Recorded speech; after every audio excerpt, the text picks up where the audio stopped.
I'm Ben Goldberger from Time, and it's my privilege to welcome Senator Maggie Hassan from New Hampshire to the stage. As governor of one of the hardest hit states in the country, you've dealt with many of the worst consequences of the epidemic, and since entering the Senate, you have remained a leading advocate for treatment, prevention, and a host of other efforts in the fight.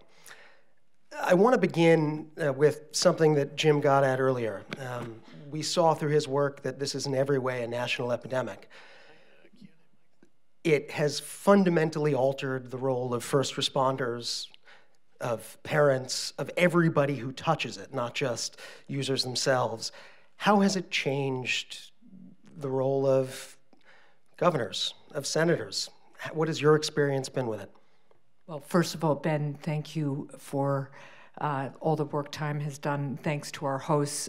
Jim, it's hard to articulate any better than you just have the nature of this epidemic and the challenge it is posing to people at every level of our society.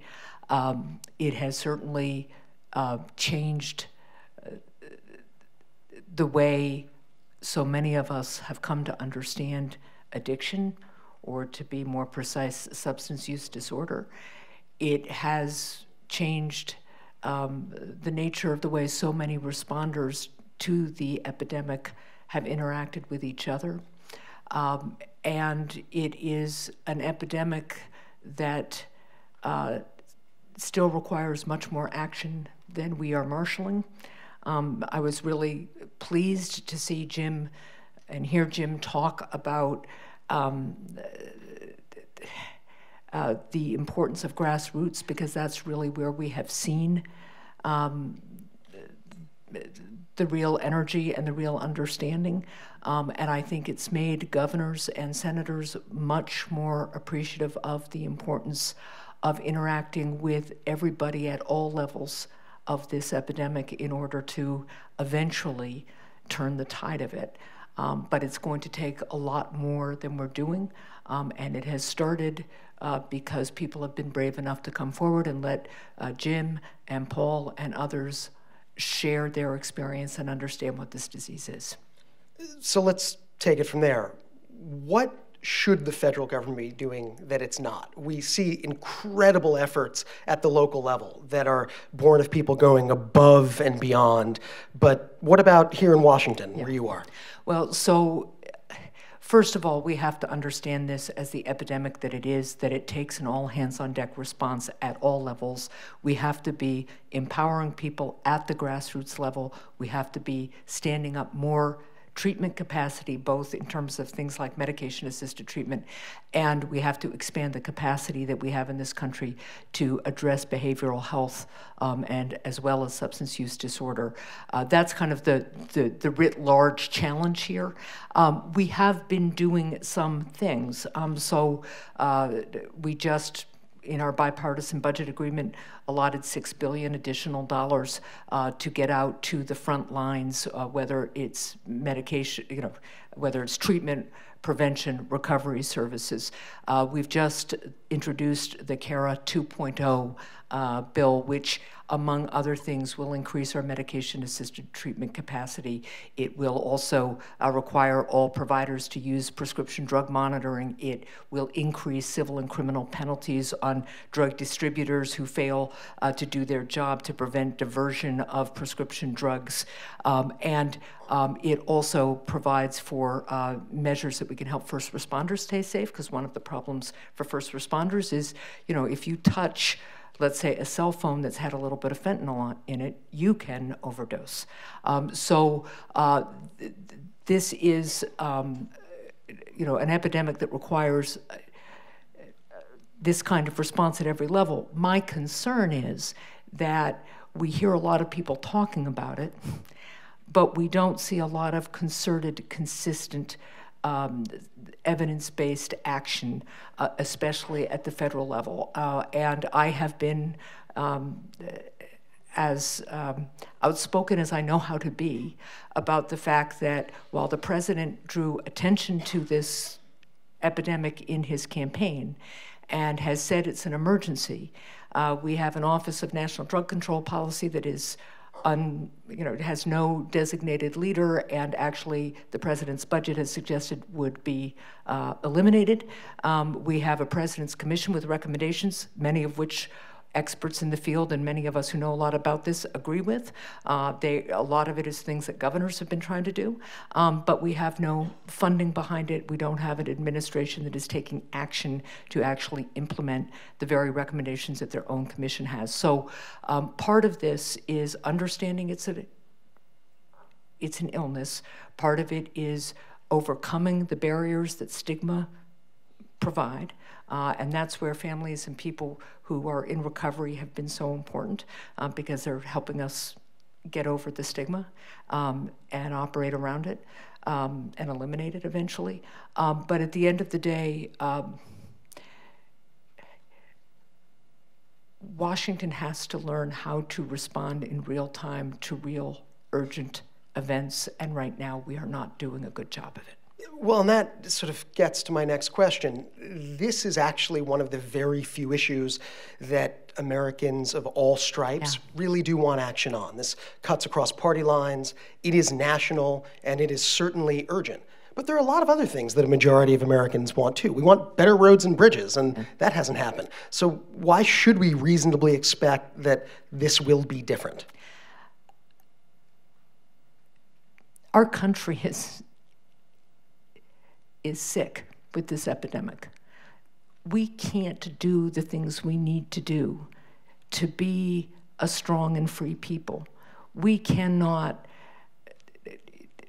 grab onto the opportunity that the 21st century digital economy presents to us if we can't be healthy, both in terms of our overall spirit as a country, but also the harsh reality is that we can't develop the kind of workforce we need if so many people are struggling with addiction.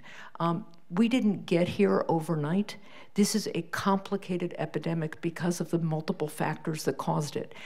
We had legal prescriptions of a drug that, at least at first, people believed was a good thing. We had people then abusing it, partly because, well, if a doctor prescribed it, we know teenagers think this, well, it's in my parents' medicine chest, doctors prescribed it, it must be okay.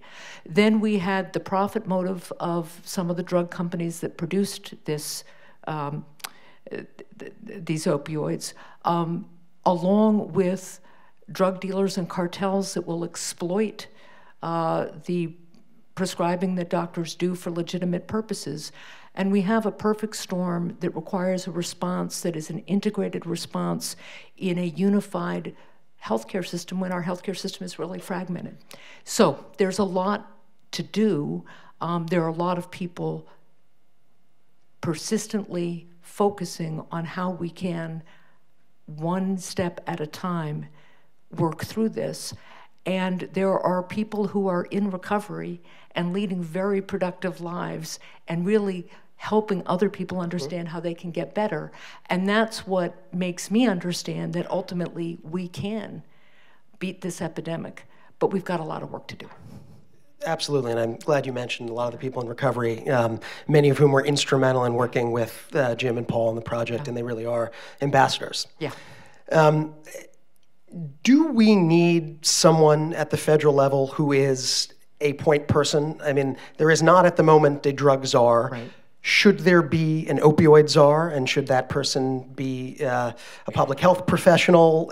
Is that necessary?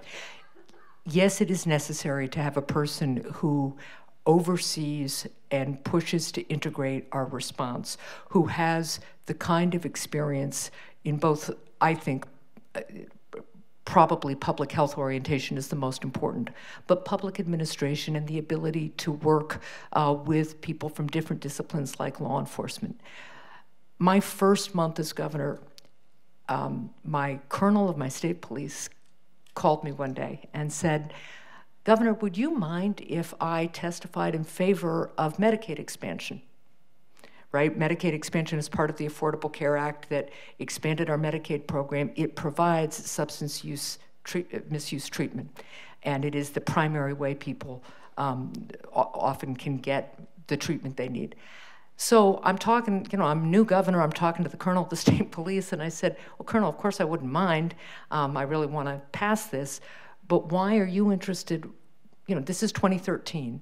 And he said, Governor, my troopers are spending so much time dealing with behavioral health and substance use problems. And he said, we're happy to do it. We want to keep people safe. We're here to keep people safe, but this is not what we were trained to do, and we're not the best people to do it. We need somebody to coordinate all of the efforts that we need to be making in all different disciplines. And so, yes, we need a single person who wakes up every day knowing that that is their purpose. What is the one thing that you wish President Trump would do to address this that he has not?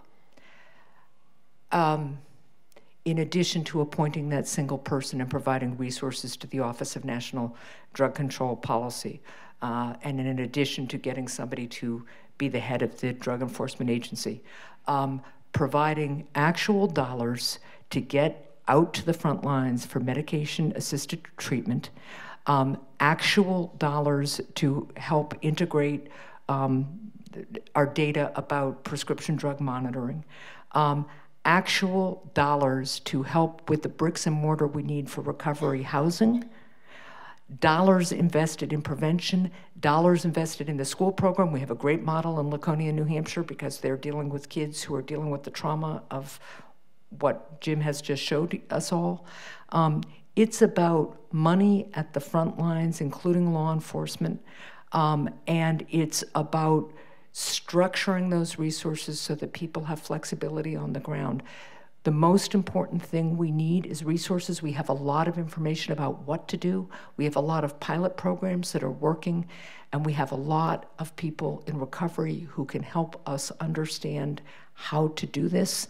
But it takes standing up resources in an integrated way over time with consistency and purpose. And we've just said we'll put $6 billion to this in the next 2 years in the federal budget. That is a small fraction of what is required. How much do we need? Well, there was a number that the President's Commission put out that I think was $100 billion over 10 years, but there are various estimates. In New Hampshire, our most recent report says that in 1 year, this epidemic cost us, our state, $2 billion economically. There is absolutely no excuse for not investing in the kind of treatment and long-term recovery services that we need.